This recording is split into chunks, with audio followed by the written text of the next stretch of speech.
Triple F representing क्रोजारो भाग 2। यदि भाग 1 हेर्नुभएको छैन भने लिङ्क डिस्क्रिप्सन बक्समा रहेको छ। भाग 2 को सुरुवात हुन्छ गेन्जीले फेरि पनि रिन्डाम्यानलाई च्यालेन्ज गरेको सिनबाट।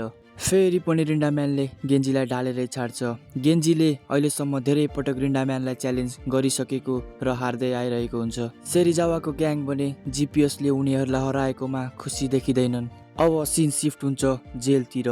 सो कावानिसी नाम गरेको एउटा केटा जेलबाट रिहा हुन्छ। ऊ चिहान पुग्छ र उसको फ्ल्यासब्याकमा उसले हुसेन नाम गरेको अर्को स्कुलको लिडरलाई मारेको हुन्छ।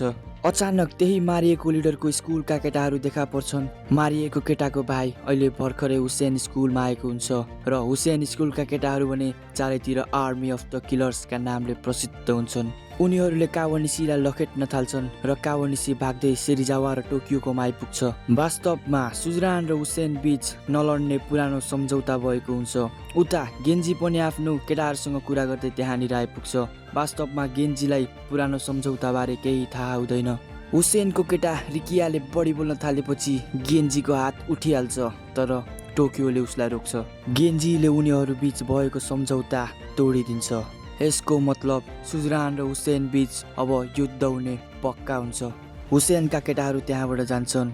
गेन्जीले भने जान अनजानमा युद्धको सुरुवात गरिसकेको हुन्छ। फ्ल्यासब्याकमा 2 वर्ष अघि सुजरान र हुसेनको बीचमा घमासान युद्ध छिडेको हुन्छ। ऊ बेला सुजरानको लिडर कावानिसी र हुसेनको लिडर माकियाबिटो हुन्छ। दुईजनाको 1-on-1 फाइटमा कावानिसीले चक्कु निकाल्छ र माकियाबिटोको पेटमा गोबिदिन्छ र माकियाबिटोको मृत्यु हुन्छ। त्यहाँबाट 2 स्कुल बीच हिंसा बढ्न थाल्छ। धेरै झगडा हुन थालेपछि अन्ततः 2 स्कुल बीच नलड्ने सम्झौता हुन्छ, जुन भर्खरै गेन्जीले तोडेको हुन्छ। गेन्जीलाई आइजावाले भेट्छिन् र केनले तिमीलाई बचाउन त्यस्तो गरेको हो भन्छन्। याजानिकीले केनलाई केनको बोसले मारेको हो भन्ने खबर कावानिसीलाई दिन्छ। खास गरमा केन कावानिसीको पनि साथी हुन्छ। कावानिसीले जिद्दी गर्न थालेपछि याजाकीले केनलाई आफैले मारेको हो भन्ने बताउँछ। अर्कोतिर हुसेन हाई स्कुलमा सुजरानले सम्झौता तोडेकोमा युद्ध गर्ने कुरा नारोमीले गर्छ। नारोमी अहिलेको हुसेनको लिडर हुन्छ। एकातिर गेन्जी, सेरिजावा र टोकियो हुसेनका बारे कुरा गर्न थाल्छन्। टोकियोले गेन्जीलाई भन्छ त एक्लै लड्न सक्दैनस्, तर गेन्जीले आफ्नो जिपिएस ग्याङ नै काफी भएको बताउँदै त्यहाँबाट जान्छ। हुसेनमा भने नारोमीले हुसेन स्कुलको पूर्व लिडर माकियोको भाइ तात्सुयालाई भेट्छ र सुजरानमाथि हमला गर्ने योजनाबारे बताउँछ। तर तात्सुयाले आफ्नो दाइ मरेको धेरै भइसकेको र लडे पनि केही फाइदा नहुने बताउँदै त्यहाँबाट जान्छ। कावानिसीले खोज्दै जाँदा केनलाई भेटेरै छाड्छ। केन डुङ्गाको इन्जिन मर्मत गर्ने काम गरिरहेको हुन्छ। केनले आफू मरेको नाटक मात्र गर्दै आइरहेको हुन्छ।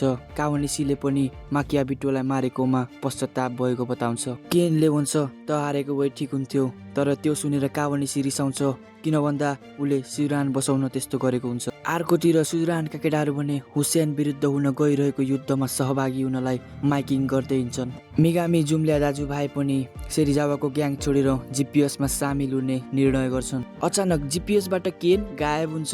कता भन्दा केटो केटीसँग डेटमा गएको हुन्छ। केटोले आफूलाई नियन्त्रण गर्नै नसकेपछि केटाहरूले उसलाई पानीमा धकेलिदिन्छन्। केनले आत्तेर आफूले के गर्न चाहेको सबै कुरा फुस्काइदिन्छ। यो सुनेर केटी टाप। अर्कोतिर हुसेनका केटाहरूले भने सेरिजावाको केटाहरूमाथि हमला गर्छन्। हुसेनको रेव पनि एकदमै खतरनाक फाइटर हुन्छ। उनीहरूले सेरिजावाको केटा सोजीलाई धोबी पिट्छन्। त्यो पछि पालो टोकाजीको, अनि टाकासी, चुता र मिगामी जुम्ल्या दाजुभाइले पनि धोबी खान्छन्। हुसेनले युद्धको सुरुवात गरिसकेको हुन्छ। हुसेनको लिडर नारोमीले टाकासीलाई भेट्छ र टाकासीलाई त्यहीँ सुताइदिन्छ। त्यो सब घटनापछि गेन्जी आक्रोशित हुन्छ र गेन्जीले पनि पिटे खाए सुजरानको विनाश हुने इजाकीले बताउँछ। इजाकीले अब हुसेनलाई जित्न एउटा मात्र योजना भएको बताउँछ। इजाकीको योजना भने सेरिजावासँग 1-on-1 लड्ने र यदि सेरिजावालाई जित्यो भने सेरिजावाले जिपिएसको ग्याङमा सामेल हुन पर्ने हुन्छ। दुईजनाको पर्न थाल्छ। अन्ततः सेरिजावाले आफ्नो सिग्नेचर किकले इजाकीलाई ढालेरै छाड्छ। इजाकीको योजना फुस। आफ्नो फाइटिङ स्किल्स पनि राम्रै भएपछि कावानिसीले याजाकीलाई गएर आफू पनि याकुजामा सामेल हुन चाहेको बताउँछ, तर याजाकी राजी हुँदैन। फर्किन लागेको कावानिसीलाई याकुजाका केही केटाहरूले रोक्छन् र रिउसेकाईको बोस गेन्जीको बुवालाई मारिस् भने याकुजामा सामेल हुने मौका पाउँछस् भन्छ। त्यस रात गेन्जी आफ्नो बुवालाई भेट्न जान्छ र गेन्जीको बुवाले अहिलेसम्म सिजुरान कब्जा गर्न नसकेको भन्छन्। उसलाई बुवाले आफ्नो पहुँच देखाउन लाउँछन् र गेन्जीको बुवाको स्पिड पनि गजबकै हुन्छ। गेन्जीको बुवाले उसलाई आक्रोशले केही फाइदा नगर्ने र आफ्नो गन्तव्य कहिले नबिर्सी भनेर त्यहाँबाट जान्छन्। त्यहाँबाट निक्लेर चुरोट पिउन लागेको गेन्जीलाई हुसेनको लिडर नारोमीले भेट्छ। नारोमीले उसको लागि सिगरेट जलाइदिन्छ। वास्तवमा गेन्जीलाई ऊ को हो भन्ने थाहा हुँदैन। अर्कोतिर कावानिसीले भने गेन्जीको बुवालाई गोली हानिदिन्छ। गेन्जी आफ्नो बुवालाई भेट्न अस्पताल पुग्छ र सबैजनालाई बाहिर जान लगाउँछ। याकुजाहरूले कावानिसीलाई कल गर्छन् र तेरो टार्गेट अझै जिउँदो छ, यदि त्यसले मुख खोल्यो भने तेरो काम तमाम हुने भएकोले हस्पिटलमै गएर काम सकाउन लगाउँछ। केनले पनि गेन्जीको बुवाको हादसाबारे रेडियो मार्फत थाहा पाउँछ र ट्रक लिएर त्यहाँबाट हिँड्छ। अर्को रात सिजुरानको ट्रेनिङ हलमा दनादन आगो लाग्छ। टोकियोले त्यहाँ हुसेनका केटाहरूको लाइटर भेट्छ। सबैको होस उठ्छ, तर गेन्जीले भने केही रियाक्सन दिँदैन। यो सब पछि टोकियो रिसाउँछ र एक्लै लड्न अघि बढ्दा गेन्जीले यस्तो टाउको लिएर लड्न सक्दैनस् भन्छ। यसको रिसमा आएर टोकियोले गेन्जीलाई दिन थाल्छ र मलाई हानेर देखा भन्छ। गेन्जीले टोकियोलाई दिन लाग्दा सेरिजावाले उसलाई रोक्छ।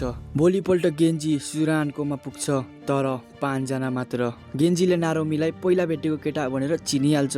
गेन्जी र नारोमी बीच हल्का कुरा चल्छ र गेन्जीले भोलि लड्ने नारोमीलाई बताउँछ, कता भन्दा हुसेनकै ग्राउन्डमा। तर फर्किनु अघि नारोमीलाई स्टाइलमा चुरोट दिएर जान्छ, पहिला उसलाई गरे जस्तै। उता अचानक गेन्जीले माइकिङ गर्न थाल्छ। गेन्जीले भन्छ सिजुरान आउनुको कारण उसले आफ्नो बुवालाई हराउनु हो, तर अस्पतालमा भएको बुवाले उसलाई मर्द भएर कसरी बाँच्ने भनेर सिकाएको बताउँछ र भोलि हुसेन विरुद्ध हुन गइरहेको युद्धमा सामेल हुन आग्रह गर्छ। गेन्जीले आदेश नदिई बिन्ती गर्छ। उता कावानिसीले गेन्जीको बुवालाई गोली हान्नै लाग्दा केनले उसलाई रोक्छ र त योभन्दा धेरै काबिलको मान्छे होस् र त एक्लो छैनस् भन्दै रुँदै कराउन थाल्छ। यो सुनेपछि कावानिसीले बन्दुक तल झार्दै गर्दा केटाहरू त्यहाँनिर आइपुग्छन् र 2 जनालाई समातेर त्यहाँबाट लान लाग्दा गेन्जीको बुवाले 2 जनालाई पठाउन आदेश दिन्छन्। केनको बोलीहरू गेन्जीको बुवाले सुनिसकेका हुन्छन्। एकातिर सिजुरानमा केटाहरू भेला पर्न थाल्छन्, तर केटाहरू एकदमै कम हुन्छन्। त्यही बेलामा केही केटाहरू त्यहाँनिर आइपुग्छन् र यो लडाइँ हाम्रो होइन भन्दै त्यहाँबाट जान्छन्। अब समय निकै कम हुन्छ, तर गेन्जीले सबैलाई घर जान लगाउँछ। यो लडाइँ हामीले जित्न नसक्ने र जिपिएस अब सक्यो भन्दै गेन्जी त्यहाँबाट जान्छ। गेन्जी एक्लै बाहिर निक्लिन्छ, तर इजाकीले सबैलाई गेन्जी हार मान्ने मान्छे होइन भन्दै सबैलाई तयार हुन लगाउँछ। गेन्जी एक्लै निक्लेको कुरा सेरिजावाले थाहा पाउँछ। अर्कोतिर साँच्चै गेन्जी एक्लै हुसेनको ग्राउन्डसम्म पुग्छ। हुसेनको केटाहरू भने थुप्रै हुन्छन् र गेन्जीले आफू बाचा अनुसार आएको बताउँछ। हुसेनको केटाले के हो ठट्टा हो भन्दै कराउन थाल्दा गेन्जीले तिमीहरू सबैको लागि म एक्लै काफी छु भन्ने बताउँछ र लड्न अघि बढ्छ। केही केटाहरूलाई त एक्लै ढाल्छ गेन्जीले। तात्सुया पनि त्यहाँ आइपुग्छ र नारोमीलाई गेन्जीसँग 1-on-1 गरेर कुरा सल्टाउन लगाउँछ, तर नारोमीले के तँलाई गेन्जीको शक्ति यति मात्र छ जस्तो लाग्छ भन्छ। यति भन्दै गर्दा इन्ट्री हुन्छ जिपिएस ग्याङको। ग्याङ मात्र नभई सेरिजावाका केटाहरू पनि आएका हुन्छन्।